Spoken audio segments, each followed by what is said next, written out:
Hey guys, welcome back. Long time no chat. For those of you guys that don't really watch my vlogs and more so are here for my optometry school related content, that is okay. Just make sure that if this is not your first time seeing my face, please consider subscribing. And for those of you guys that are new here, my name is Simone, this is Simone Says, and we don't have time to waste time, so let's get right on into the video. So I just finished my first fourth-year externship out in Florida and I absolutely loved it. Something that I wish that I considered a little bit more was the order with which I was doing my externship site. There is externship sites, depending on your school, all over the country, as well as in Canada. I think there's even one in Mexico, I believe, and one in China, I think. So they're all over the place. And so therefore you want to make the transition from each site as seamless as possible. I mean, granted, sometimes it doesn't work out like that. Sometimes you get your second pick, but it is what it is. Just try and really consider where each location is. Some of the things that some of my friends told me they considered was where they wanted to be when it was time to graduate. So some people wanted to make sure that their last site was at our school's clinic. That way they were nearby come graduation.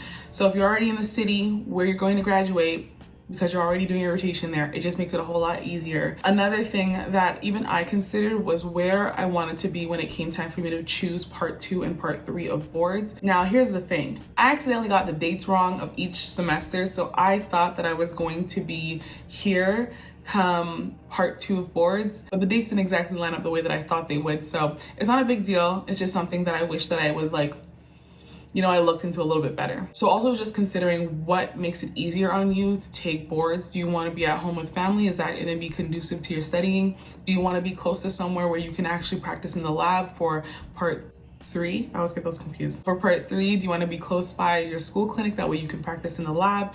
Do you want to be,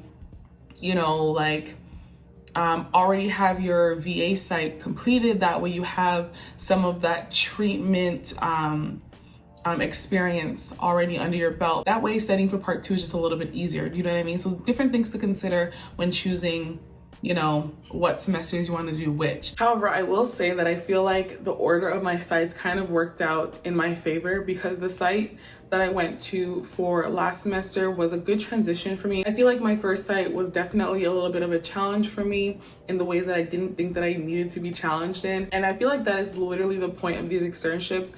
It is an opportunity for me to learn and grow and become more of a confident eye doctor in the end. Not saying to shy away from anything that looks challenging, but just be aware that you might have to change your mindset a little bit and have a little bit more of a go-getter, can-do attitude when it comes to more challenging practices. Some people are like, you know what, I want to get all the hard ones out of the way from the very beginning, and then at the end I want to do like a practice that's a little bit more slower paced than a VA, because obviously VAs see a lot more patients in a day. There's a lot more doctors there. I mean, I'm assuming I haven't been to a VA site yet, but from what I've heard. So just a bunch of things to think about when it comes to choosing the order of your externship sites. Now, this next thing, if you've watched my vlogs, you've already heard me say this. This is something that I did at our externship site fair, where we basically got an opportunity to talk to all the different sites and the doctors that were in attendance that day. Something that I made sure to ask was, what was the doctor-student relationship going to be? What was my role going to be at the practice? Really understanding your role and making sure that the sites that you're going to are going to just cultivate the best learning environment for you. And for some of the sites that I talked to, they said that, you would be doing everything from the beginning to the very end, coming up with your own diagnoses, coming with your own treatment. We will talk about it together and then we'll go and present that to the patient. Just making sure that you understand your role at the practice. Now let's talk about some of the things that I wish that I did a little differently. In one of my vlogs, I went to a coffee shop one morning before work and I sat down, pulled out my Will's Eye manual and reviewed herpes zoster because I saw it in a patient a few days before. This was kind of helpful for me because it kind of took that experience with that patient and allowed me to expand on it by learning if this presented, if that presented, what would I do in those cases? So, because obviously not all patients are going to present with the textbook. And this is something that I had to really get out of because I thought like this for a very long time, which, if you don't see it, you're always just going to go by the textbook definition of something until you see it. So reviewing the condition in the Will's Eye manual was very, very helpful. However, after that morning, I never did it again. That was the one and only time. I'm lying. Maybe like one other time for like diabetic retinopathy. I wish that I spent a little bit more time reviewing the conditions after I got home from work. There were so many times I'm like, oh, I have nothing to do. But I was also at the same time really tired. So studying when I didn't really have to was hard for me to wrap my brain around. So I never really did it. This semester, however, I definitely want to try and get into that habit. I mean, I technically haven't started doing it yet, but the plan is to start doing it. Really trying to expand your knowledge and doing it repetitively is so much more helpful, I think. And I wish that I did a little bit more. So here's the second thing that I wish I did a little bit differently. This was a little bit less, you know, school student related and more like a me personal kind of thing that I wish that I did differently. And that was basically creating a routine. I tried for so long and so hard to try and create a routine for myself, and it never really worked. One, because I was tired and I was kind of taking a while to transition from being just a student to being a full working gal.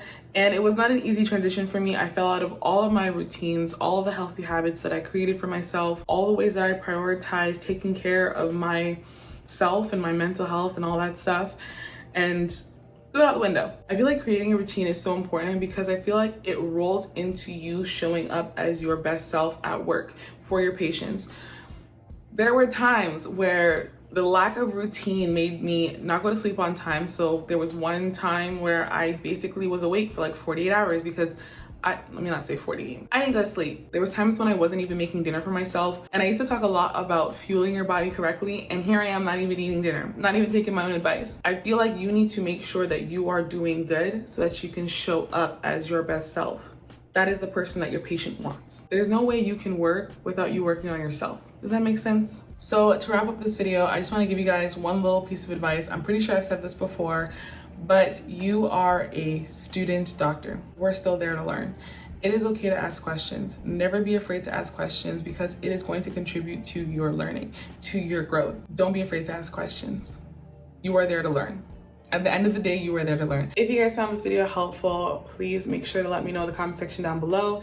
If you have any additional tips for anyone starting their externship process, some things that you considered when thinking about the order of your externship, some things that you wish you did differently, whatever piece of advice that you have, make sure to leave them in the comment section down below. If this is not your first time seeing my face, please consider subscribing. And until next time, guys, stay hydrated, stay motivated, and mind your business. I'll see you guys in the next one. Bye, guys.